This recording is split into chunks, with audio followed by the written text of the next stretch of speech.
अगर कभी आपके शहर पर न्यूक्लियर अटैक हो गया तो आप क्या करेंगे? सोचिए, एक पल में सब कुछ खत्म हो सकता है। घर, लोग, सपने, सब राख में बदल सकता है। लेकिन क्या वाकई आप कुछ कर सकते हैं ताकि जिंदा बच सकें?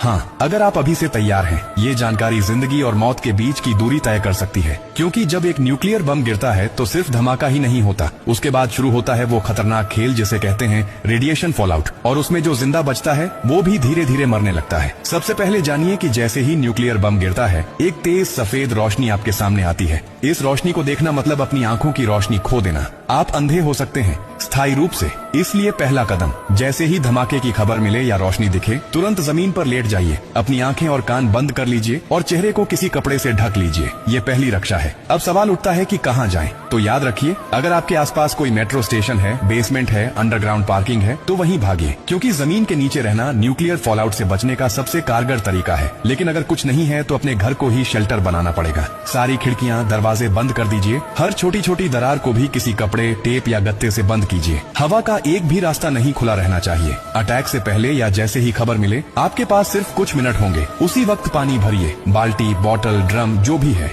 याद रखिए, अटैक के बाद पानी में रेडिएशन मिल सकता है। नल से पानी बिल्कुल मत पीजिए, इसीलिए पहले से स्टोर किया हुआ पानी ही जिंदगी बचाएगा। खाने के लिए ड्राई फूड रखें, बिस्किट, ड्राई फ्रूट्स, पैकेज्ड खाना जो बिना पकाए खाया जा सके। अगर गलती से आप बाहर थे और रेडिएशन में एक्सपोज हो गए तो जैसे ही अंदर आए, कपड़े उतारिए, उन्हें एक पॉलिथीन में बंद कर दीजिए और खुद को साबुन और स्टोर किए हुए पानी से अच्छे से धोइए। याद रहे, नल का पानी नहीं, सिर्फ स्टोर किया हुआ पानी इस्तेमाल करना है। न्यूक्लियर ब्लास्ट के बाद सबसे खतरनाक समय होता है पहला 24 घंटा। इस दौरान बाहर जाना मतलब मौत को बुलावा देना। इसीलिए 24 घंटे अपने शेल्टर से बाहर बिल्कुल मत निकलिए। अगर सरकार की तरफ से संपर्क हो जाए तो निर्देशों का पालन कीजिए। लेकिन अगर कोई सूचना नहीं मिले तो कम से कम 72 घंटे तक बाहर मत निकलिए। 3 दिन, सिर्फ 3 दिन अगर आपने सही तरीके से बिता लिए तो जान बच सकती है। और हाँ, टेक्नोलॉजी की भी तैयारी कर लीजिए। न्यूक्लियर अटैक के बाद एक इलेक्ट्रोमैग्नेटिक पल्स EMP उठती है जो आपके मोबाइल, लैपटॉप, इलेक्ट्रॉनिक चीजें सब खराब कर सकती है। इसलिए एक पुराना एंड्रॉइड फोन, एक पावर बैंक और एक वॉकी टॉकी को एल्यूमिनियम फॉइल में लपेटकर किसी स्टील बॉक्स में रखें। ये आपको बाकी दुनिया से संपर्क में रखेगा।